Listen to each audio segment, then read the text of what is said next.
चलिए दोस्तों, अब हम लोग शुरू करते हैं हमारी सेकेंड जनरेशन और 2G मोबाइल कम्युनिकेशन को। तो दोस्तों, अगर इसकी कुछ सर्विसेज के बारे में बात करूं तो इसकी स्टार्टिंग जो है वो 1990s में हुई। 1990 के दशक में जो है 2G को इंट्रोड्यूस किया गया। उसके बाद अगर बात करें कि इसकी टेक्नोलॉजी, तो दोस्तों ये बेस थी डिजिटल टेक्नोलॉजी पे, जबकि जो 1G थी वो एनालॉग मोबाइल कम्युनिकेशन पर बेस थी।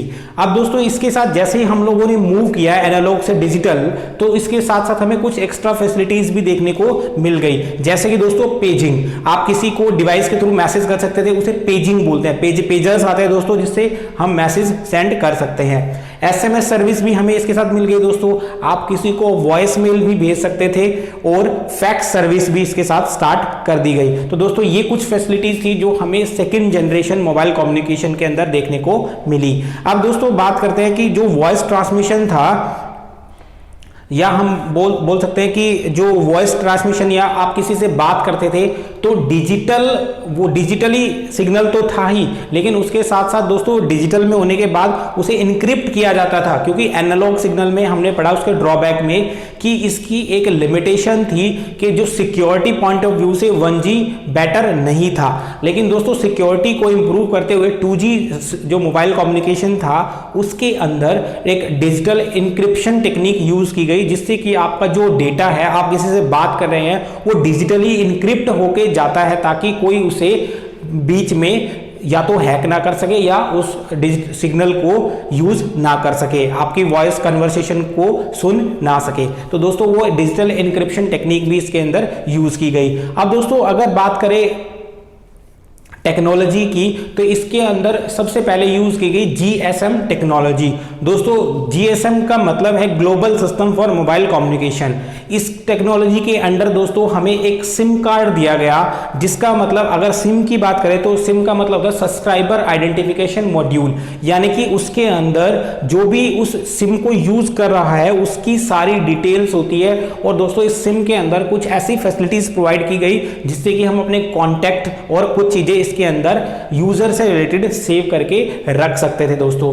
अब दोस्तों अगर मान लीजिए किसी को सर्विस प्रोवाइडर चेंज करना था, तो आप सिम चेंज करके सर्विस प्रोवाइडर को चेंज भी कर सकते थे। तो दोस्तों ये कुछ फैसिलिटीज थी जो हमें 2G मोबाइल कम्युनिकेशन के अंदर देखने को मिली थी। चलिए दोस्तों पॉइंट टू पॉइंट हम लोग इनको नोट कर लेते हैं। तो सबसे पहले हमने पढ़ा दोस्तों कि जो सेकेंड जनरेशन है उसको, जो सेकेंड जनरेशन मोबाइल है उसको इंट्रोड्यूस किया गया अर्ली 1990s में।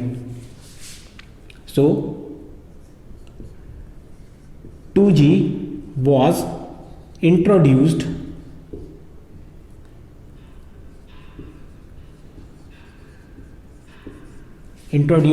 in early 1990s। तो दोस्तों फर्स्ट पॉइंट हमने ये पढ़ा। सेकंड हमने पढ़ा कि इसके अंदर जो ट्रांसमिशन टेक्निक यूज होती थी, हमने एनालॉग के बजाय डिजिटल ट्रांसमिशन को इसमें तवज्जो दी या इसमें यूज किया। So they used digital signals for transmission of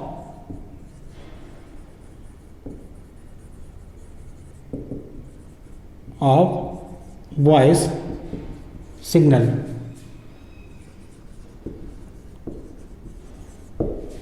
तो दोस्तों इसके अंदर डिजिटल सिग्नल हम यूज करते थे वॉइस सिग्नल को ट्रांसमिट करने के लिए। तो अब अगर बात करें दोस्तों इसकी अगली स्पेसिफिकेशन की, तो इसके अंदर कुछ हमें एक्स्ट्रा फीचर्स देखने को मिले। सो 2G प्रोवाइड्स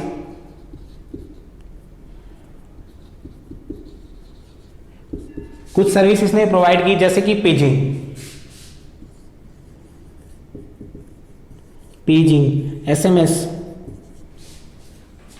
SMS और वॉइस मेल। और बात करें दोस्तों फैक्स सर्विस, तो ये कुछ सर्विसेज थी दोस्तों जो हमें एडिशनल देखने को मिली 1G के कंपेयर में 2G टेक्नोलॉजी में। अब दोस्तों जब भी हमें डेटा को ट्रांसमिट करना था, चाहे वो वॉइस डेटा हो, चाहे वो हमारा डेटा जो जो सर्विस रिलेटेड है वो डेटा हो। तो दोस्तों दोनों के लिए हमने डिजिटल इनक्रिप्शन टेक्निक को यूज किया। सो इन 2G for both voice and data, digital encryption is used, और voice and data were digitally encrypted.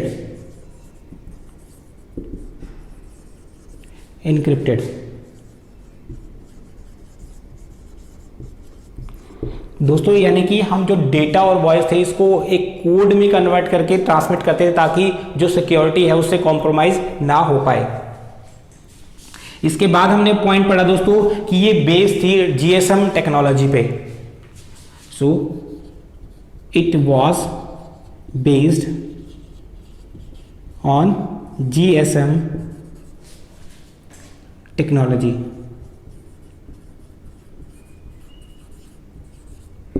GSM technology पे बेस्ड थी दोस्तों। अब जीएसएम टेक्नोलॉजी क्या थी, वो कॉम्बिनेशन थी दो तरह की टेक्नोलॉजी का, कॉम्बिनेशन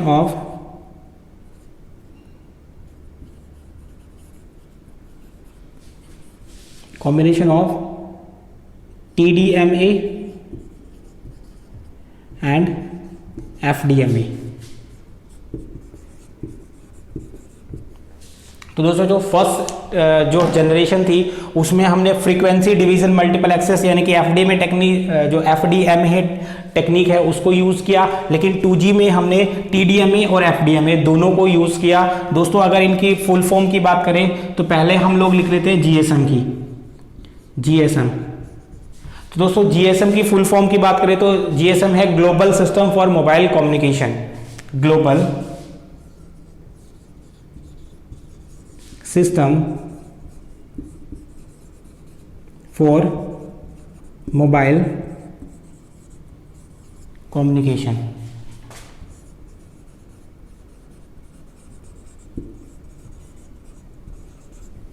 और अगर दोस्तों बात करें TDMA की, दैट इज टाइम डिवीजन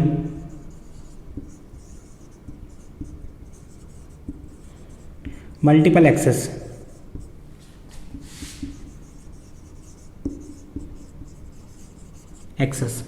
और दोस्तों FDMA होती है,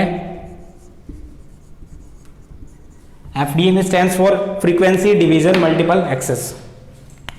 फ्रीक्वेंसी डिवीजन मल्टीपल एक्सेस। तो दोस्तों ये फुल फॉर्म थी TDMA और FDMA की। तो दोस्तों नेक्स्ट पॉइंट पढ़ने से पहले हम लोग FDMA और TDMA को थोड़ा सा स्टडी कर लेते हैं कि ये FDMA और TDMA टेक्नोलॉजी क्या है। आई होप दोस्तों आप ये सब नोट कर चुके होंगे।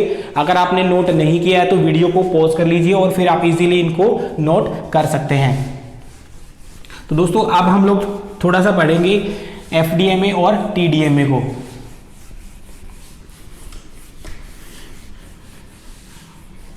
तो दोस्तों एक एग्जांपल के थ्रू समझ लेते हैं। सबसे पहले हम लोग पढ़ते हैं FDMA। हमने पढ़ा दोस्तों इसकी full form frequency division multiple access.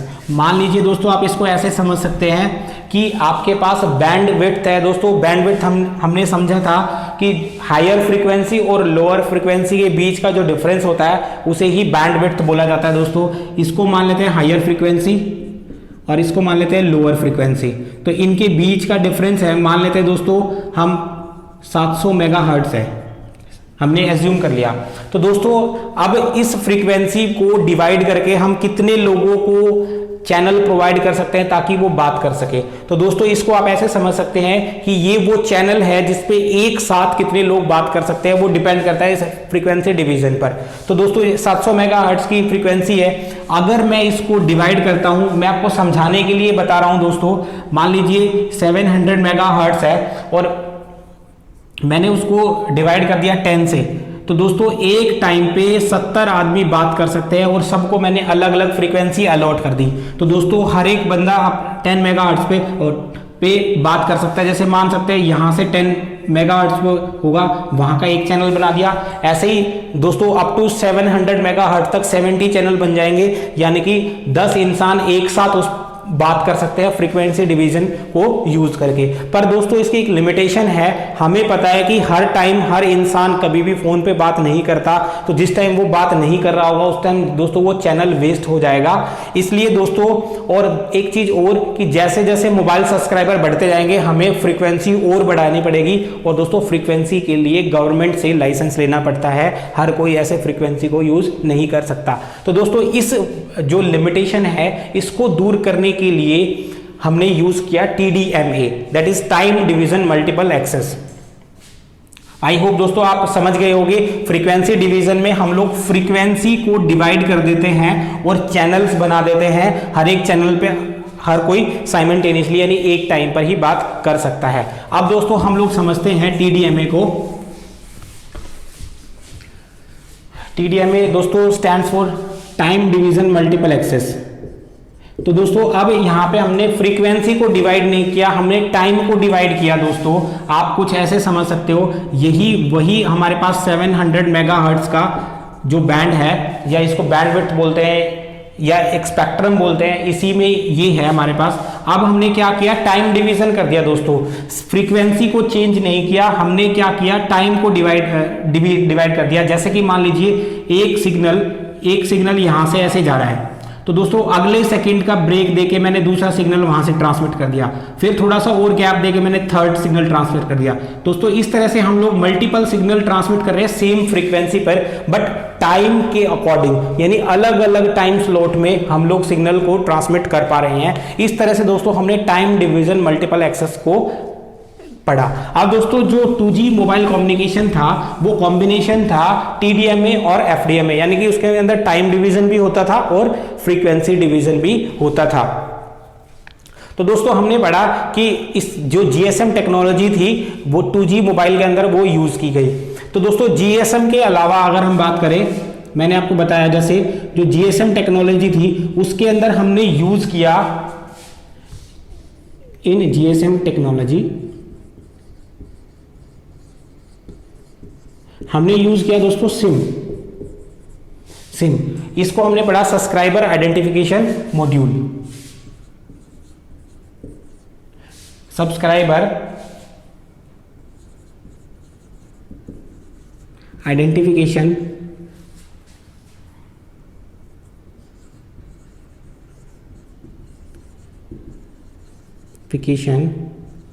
Module. दोस्तों सिम की फुल फॉर्म होती है सब्सक्राइबर आइडेंटिफिकेशन मॉड्यूल, यानी कि जो सब्सक्राइब करने का मतलब जिस कंपनी का हमने सिम लिया है उस कंपनी की सर्विस को यूज करने के लिए जो पैसा पे करता है, यानी कि जिसके लिए हम पे करते हैं तो हम सब्सक्राइबर हो जाते हैं दोस्तों। तो इस तरीके से जिस कंपनी की सर्विस हमें यूज करनी होती थी वो कंपनी हमें एक सिम प्रोवाइड करती थी जिसके अंदर कुछ फैसिलिटीज हमें देखने को मिल जाती थी। और सिम की फुल फॉर्म ये होती है जिसके अंदर सब्सक्राइबर की सारी की कौन कौन सी उसको फैसिलिटी दी गई है, उसके मोबाइल पे इनकमिंग कितनी रहेगी, कितना कॉल रेट लगेगा, वो सारी की सारी जानकारी दोस्तों सिम के अंदर ही अवेलेबल होती है। और कंपनी आपकी फैसिलिटीज के बारे में उस सिम से ही आइडेंटिफाई कर पाती है। अब दोस्तों अगर मान लीजिए किसी जो सर्विस प्रोवाइडर है उसकी सर्विसेज सही नहीं लग रही तो क्या कर सकता है, वो सिम चेंज करके अपना सर्विस प्रोवाइडर भी बदल सकता है। अब दोस्तों अगर बात करें स्विचिंग टेक्निक की तो इसके अंदर भी दोस्तों हम लोगों ने यूज की सर्किट स्विचिंग, जैसा कि फर्स्ट जनरेशन में हमने यूज की। So in this circuit switching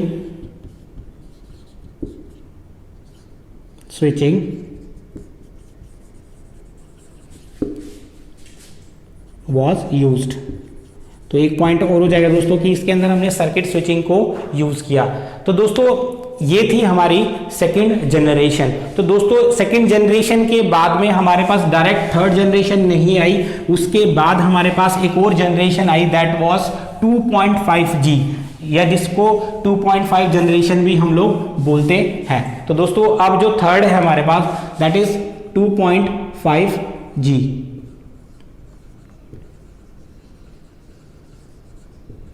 generation और 2.5G। तो दोस्तों अगली टेक्नोलॉजी ये थी। इसके अंदर दोस्तों इसको 2.5G इसलिए बोला गया जबकि मैंने लास्ट पॉइंट आपको बताया कि जो हमने स्विचिंग टेक्निक यूज की थी इसमें हमने सर्किट स्विचिंग यूज की थी, लेकिन दोस्तों जैसे ही हम लोग मूव कर गए 2.5G पर हम लोगों ने सर्किट स्विचिंग के बजाय पैकेट स्विचिंग को प्रेफर किया। दोस्तों मैं स्विचिंग टेक्निक्स पढ़ा चुका हूं, मैं लिंक आपको शेयर कर दूंगा डिस्क्रिप्शन में, आप लोग वहां से डायरेक्ट सर्किट स्विचिंग को भी समझ सकते हैं अगर आपको इससे रिगार्डिंग कोई प्रॉब्लम है तो चलिए दोस्तों सबसे पहले हमने पढ़ा इन 2.5G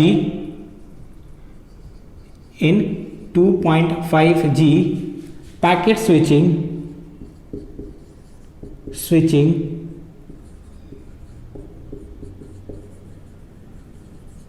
were used instead of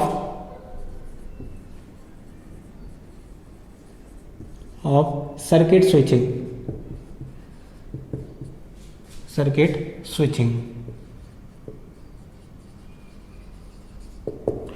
तो दोस्तों हमने पैकेट स्विचिंग यूज किया सर्किट स्विचिंग के बजाय। तो ये था हमारा first point about 2.5G।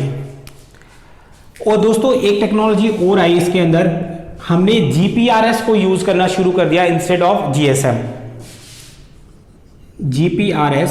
GPRS were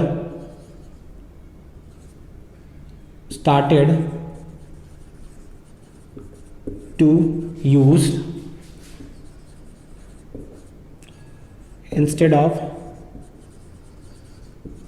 GSM। अब दोस्तों GPRS की अगर बात कर ले तो इसकी फुल फॉर्म होती है general packet radio service. General packet radio service.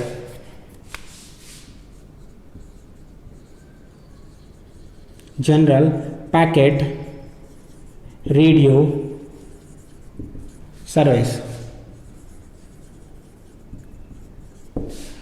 तो दोस्तों GSM और GPRS में बेसिक डिफरेंस यही था कि GSM को अपग्रेड करके ही हमने GPRS टेक्नोलॉजी को बना दिया, क्योंकि इसके अंदर लिमिटेशन थी कि हम लोग हाई स्पीड डेटा को सेंड नहीं कर सकते थे या सर्व नहीं कर सकते थे। लेकिन जैसे ही टेक्नोलॉजी के अंदर अपग्रेडेशन हुआ हम GPRS पर स्विच कर गए, जिसने हमें ये पॉसिबल कर दिया कि हम लोग हमारे मोबाइल के ऊपर जो वीडियोस वगैरह है उसे भी देख सके। तो दोस्तों ये GPRS इसके अंदर यूज हुआ। तो दोस्तों जैसे ही हमने GPRS इसके अंदर यूज किया हमें कुछ सर्विस एक्स्ट्रा मिलनी शुरू हो गई, जैसे कि MMS multimedia message service. MMS की फुल फॉर्म होती है दोस्तों multimedia message service.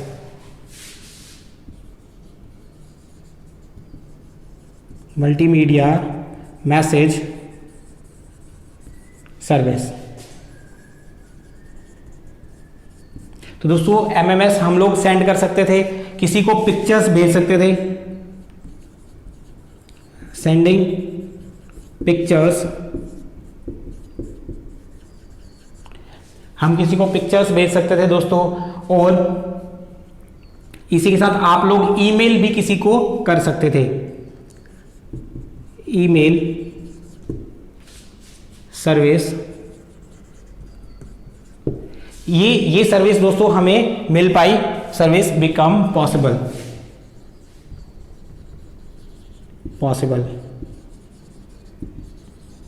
Due to 2.5G। यानी कि 2.5G की हेल्प से दोस्तों हम किसी को अपने मोबाइल से MMS कर सकते थे, किसी को पिक्चर्स फोटो वगैरह भेज सकते थे, किसी को ईमेल भी कर सकते थे। ये सारी फैसिलिटीज यूज हो पाई या हमें प्रोवाइड हो पाई ड्यू टू GPRS टेक्नोलॉजी, क्योंकि GSM टेक्नोलॉजी इस 2G में हमने यूज कर ली थी, लेकिन ये सर्विस हमें उसमें नहीं मिल पाई थी। तो दोस्तों सिंपल फॉर्म में अगर बात करें तो GSM का अपग्रेडेड वर्जन ही GPRS है। तो आई होप दोस्तों आपने इसको नोट कर लिया होगा, आपको समझ भी आ गया होगा। तो अगर आपने इसे नोट नहीं किया है तो दोस्तों वीडियो को पॉज कर लीजिए और इसे आप नोट कर लीजिए। अब हम लोग मूव करेंगे दोस्तों थर्ड जनरेशन पर, दैट इज 3G टेक्नोलॉजी। चलिए दोस्तों अब हम लोग 3G पर मूव करते हैं।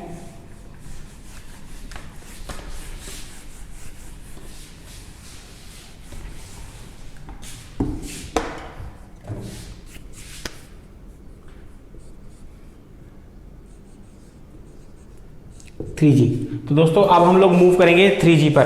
तो दोस्तों जो 3G टेक्नोलॉजी थी उसने हमें बहुत सी मल्टीमीडिया फैसिलिटीज प्रोवाइड की जो कि हमें 2G में और 2.5G में नहीं मिल पाई थी। जैसे कि हम इसके साथ अभी हमने पढ़ा 2.5G में हम लोग सिर्फ MMS कर सकते थे, किसी को पिक्चर्स भेज सकते थे, लेकिन दोस्तों यहाँ पर यानी कि 3G में हम लोग वीडियो लाइव स्ट्रीम देख सकते थे, ग्राफिक्स भेज सकते थे, टेलीफोन कॉल तो कर ही सकते थे।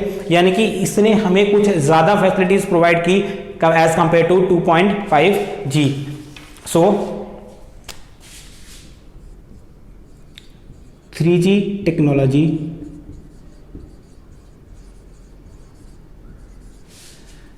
Technologies provide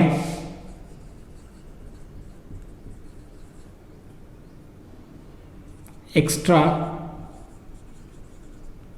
facilities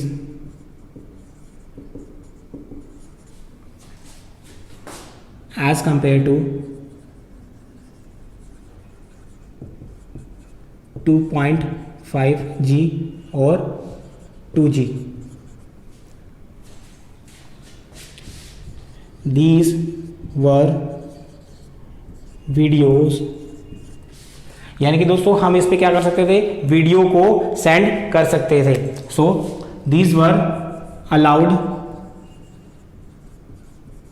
to send videos, pictures, picture, graphics. दोस्तों वीडियोस, पिक्चर, ग्राफिक्स ये सभी हम लोग क्या कर सकते हैं दोस्तों, भेज सकते थे, या इसने हमें ये फैसिलिटीज प्रोवाइड की अदर देन जो फैसिलिटीज हमें 2.5G में मिल रही थी। तो दोस्तों that was the first point जो हमने इसमें पढ़ा। अब दोस्तों इसके साथ साथ मैंने आपको बताया कि वीडियोस हम भेज भी सकते थे, लेकिन आप अपने मोबाइल पे वीडियोस को स्ट्रीम भी कर सकते थे, यानी कि वीडियो को देख भी सकते थे और लाइव स्ट्रीम भी कर सकते थे। So with the help of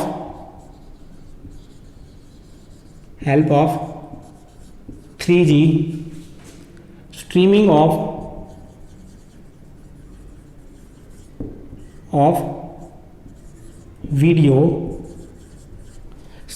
video, यानी कि दोस्तों आप लाइव सेशन क्रिएट कर सकते हैं, जैसे आज के टाइम पे हम लोग लाइव स्ट्रीम करते हैं यूट्यूब वगैरह पे वीडियोस, और वीडियो कॉल जो दोस्तों हम करते हैं वही वीडियो टेलीफोनी वर पॉसिबल।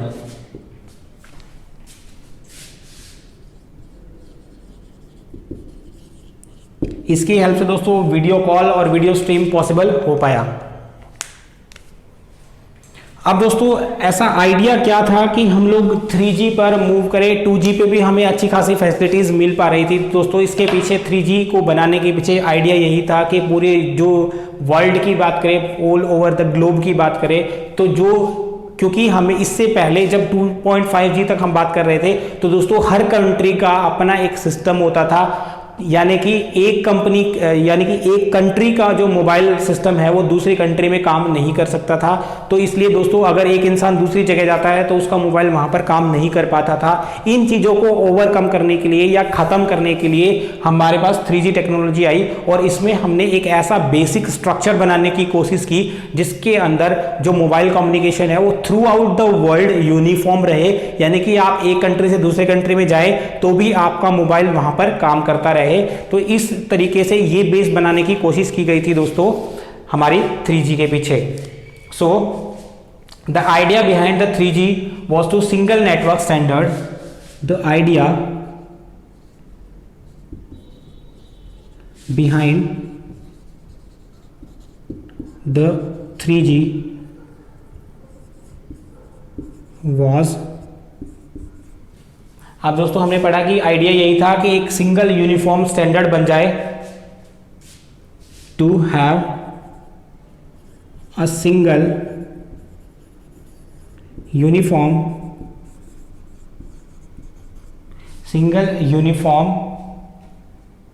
Network standard. तो सिंगल यूनिफॉर्म स्टैंडर्ड बनाना ही इसके पीछे आइडिया था दोस्तों, क्योंकि अलग अलग कंट्री अलग अलग मोबाइल नेटवर्क को या डिफरेंट टाइप के जो नेटवर्क है उसे यूज़ कर रही थी, इसलिए हमें एक सिंगल नेटवर्क बनाना था ताकि ऑल ओवर द ग्लोब हम लोग एक सिंगल नेटवर्क पर बात कर सके। तो दोस्तों जो 3G है उसका एक नाम और भी है, सो 3G was also 3G is also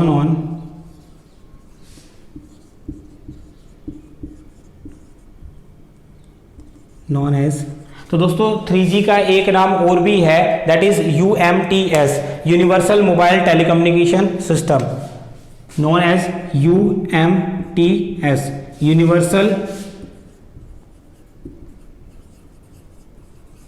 universal mobile telecommunication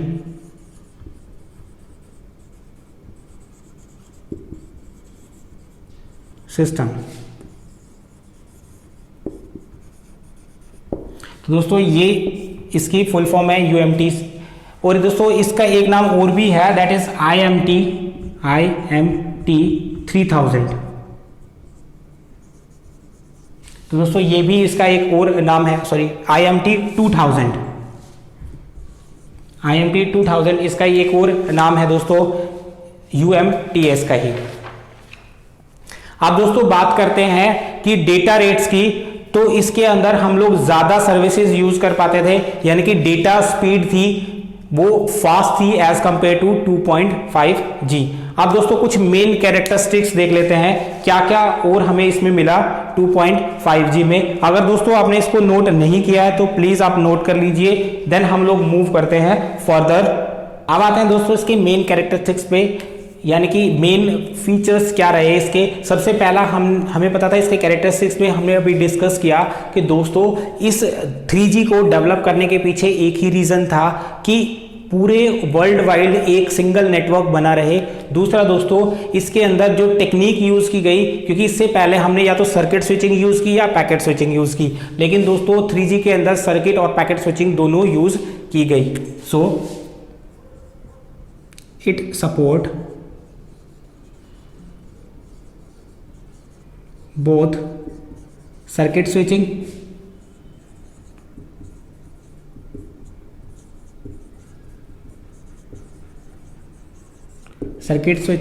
and packet switching।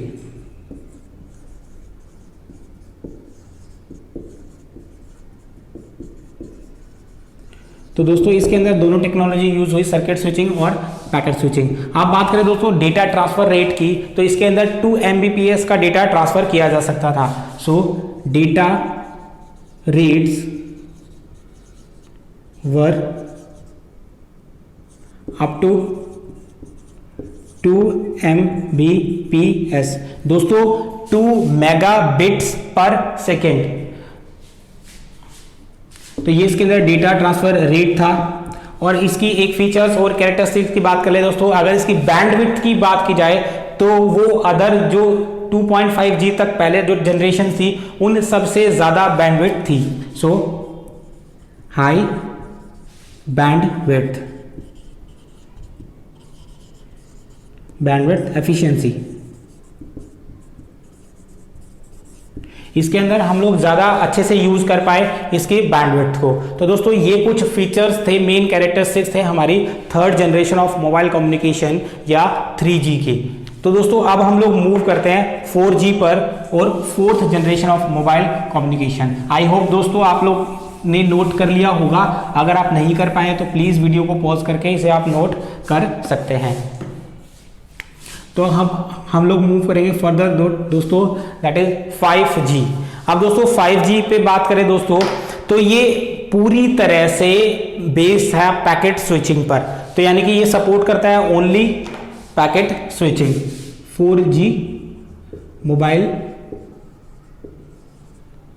Communication.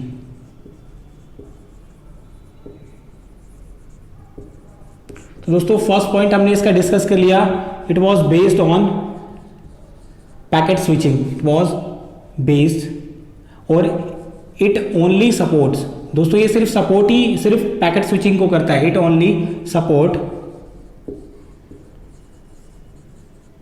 Packet switching, packet switching.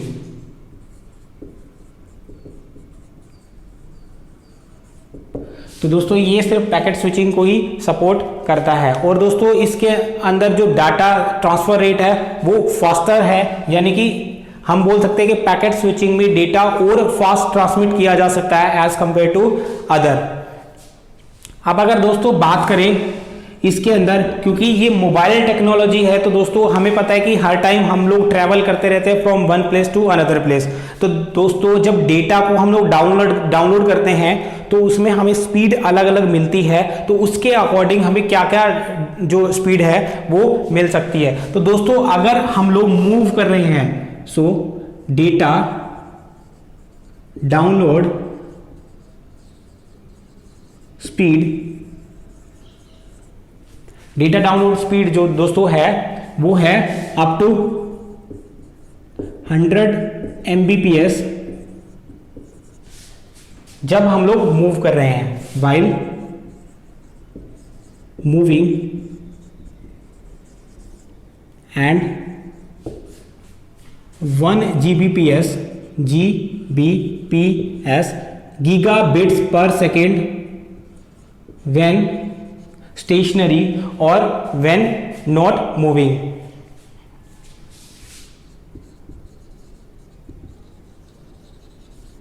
When stationary यानी कि जिस टाइम आप मूव नहीं कर रहे हैं उस टाइम आपको 1 Gbps की मैक्सिमम स्पीड मिल सकती है।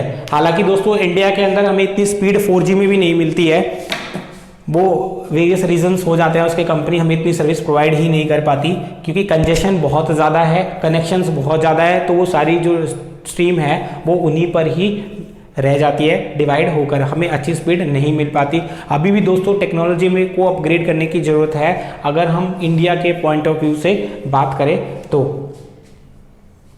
अगर बात की दोस्तों इसकी, तो ये एक वायरलेस टेक्नोलॉजी है, it is a wireless technology, wireless technology, it is a wireless technology. तो दोस्तों ये एक वायरलेस टेक्नोलॉजी है।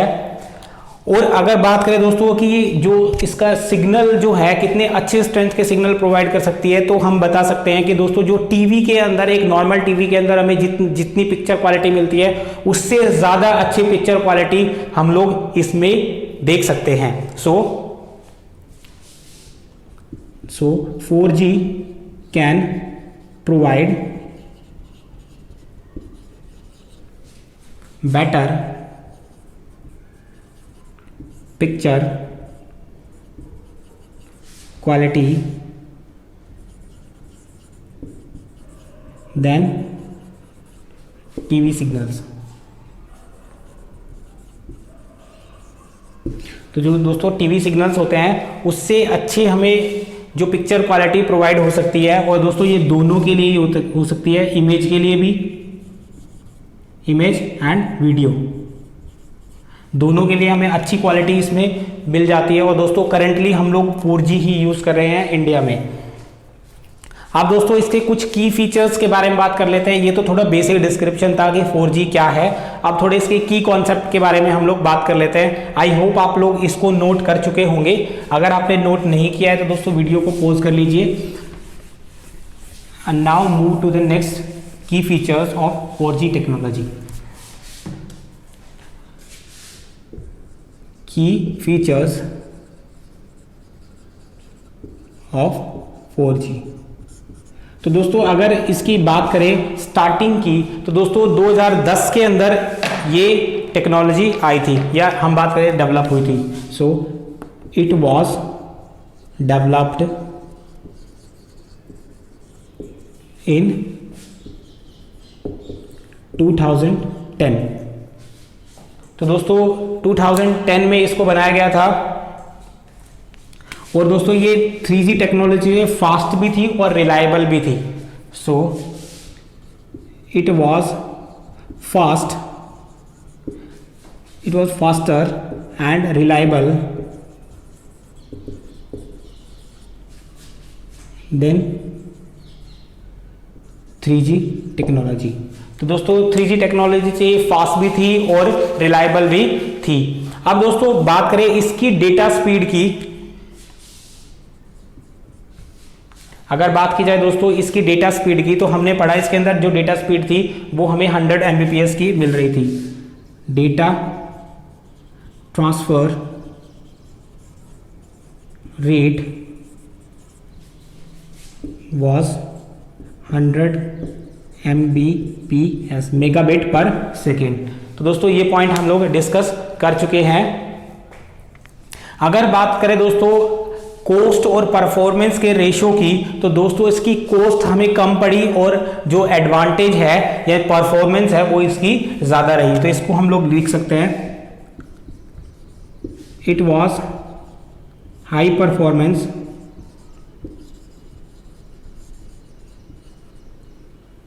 it was high performance and low cost technology।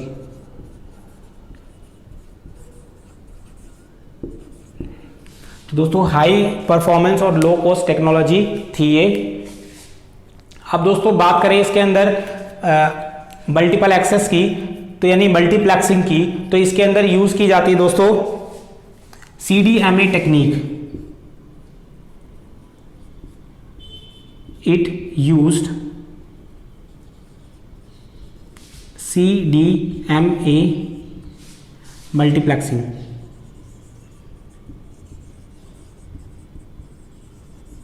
Technique. तो दोस्तों इसके अंदर CDMA यूज किया जाता है दोस्तों। जैसे हमने फ्रीक्वेंसी डिवीजन को पढ़ा, फ्रीक्वेंसी को डिवाइड कर दिया था। देन हमने पढ़ा टाइम डिवीजन, उसमें हमने टाइम को डिवाइड करके सिग्नल को ट्रांसमिट किया था। दोस्तों CDMA होता है कोड डिवीजन मल्टीपल एक्सेस। अब हम ना तो टाइम को डिवाइड करते ना हम फ्रीक्वेंसी को डिवाइड करते हैं, हम हर एक जो सिग्नल है उसको कोडेड फॉर्म में कन्वर्ट करते हैं और उसको डाल देते हैं। इससे हमें ये फायदा रहता है दोस्तों कि जो कोड है वो इनक्रिप्टेड होता है और उसको डिक्रिप्ट वही कर सकता है जिसपे हम कॉल कर रहे हैं, यानी कि सिर्फ जो फोन से भेज रहा है वो उसे इनक्रिप्ट करता है और जो रिसीव कर रहा है वो उसे डिक्रिप्ट करता है। बीच में कोई भी इन पैकेट को एक्सेस नहीं कर सकता। और दोस्तों सिक्योरिटी पॉइंट ऑफ व्यू से बात की जाए तो सबसे बेस्ट क्वालिटी और बेस्ट सिक्योरिटी CDMA टेक्निक के अंदर हमें मिलती है। अगर दोस्तों 4G से पहले बात करूं मैं, इंडिया के अंदर 2 कंपनीज ऐसी थी जो CDMA टेक्नोलॉजी के ऊपर मोबाइल सर्विसेज प्रोवाइड कर रही थी। आज के टाइम पे वो दोनों ही बंद हो चुकी हैं। देखिए दोस्तों, रिलायंस कम्युनिकेशन और टाटा इंडिकॉम 2 ऐसी कंपनी थी दोस्तों जो बहुत सस्ते कॉल रेट्स पर आपको जो टेलीफोन टेक्निक्स है या सुविधाएं हैं वो प्रोवाइड कर पाई, क्योंकि दोस्तों कोड डिवीजन मल्टीपल एक्सेस उन्होंने यूज किया। इससे कि उनका जो बैंडविड्थ है उसको बढ़ाए बिना उन्होंने ज्यादा कस्टमर को उस पर डाल पाए ताकि आपको सस्ते में वो सर्विस प्रोवाइड कर पाए। और अगर सिक्योरिटी की बात की जाए दोस्तों तो सिक्योरिटी तो इसमें बहुत ही ज्यादा अच्छी है। तो दोस्तों 4G भी CDMA मल्टीपल जो मल्टीप्लेक्सिंग टेक्निक है उसी के ऊपर बेस्ड है। तो दोस्तों और अगर एक बात और की जाए कि जो 4G है, 4G के अंदर हम यूनिफाइड IP को यूज करते हैं और जो लैन, मैन, WLAN और पैन इन सब का कॉम्बिनेशन यूज करते हैं। So technology used in 4G, इसमें हम लोग यूज करते हैं यूनिफाइड IP एड्रेस के बारे में दोस्तों हम लोग लास्ट क्लास में पढ़ चुके हैं। अगर आपको प्रॉब्लम है तो IP एड्रेस जाके देख सकते हैं, जिससे कि आपकी जो दुविधा है, जो प्रॉब्लम है वो क्लियर हो जाएगी। And combo of combo of LAN MAN WLAN local area network and metropolitan area network, wide area network, and WLAN means wireless local area network. तो दोस्तों ये सब इनका कॉम्बिनेशन है। एक पैन और आता है that is personal area network. दोस्तों ये सभी चीजें हम पढ़ चुके हैं। आई होप आपको क्लियर हो रहा होगा, कोई कॉम्प्लेक्सिटी नहीं बन रही होगी उसमें।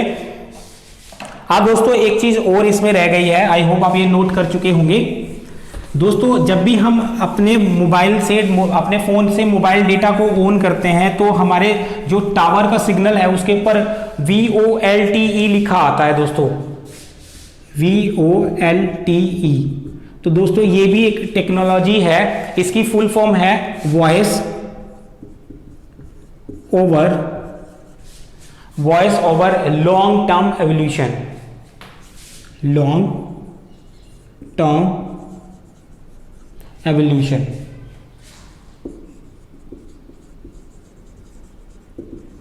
दोस्तों ये इसकी फुल फॉर्म बनती है दोस्तों, और ये चांसेस है कि ये क्वेश्चन पूछा जा सकता है हमारे 4G टेक्नोलॉजी के अंदर।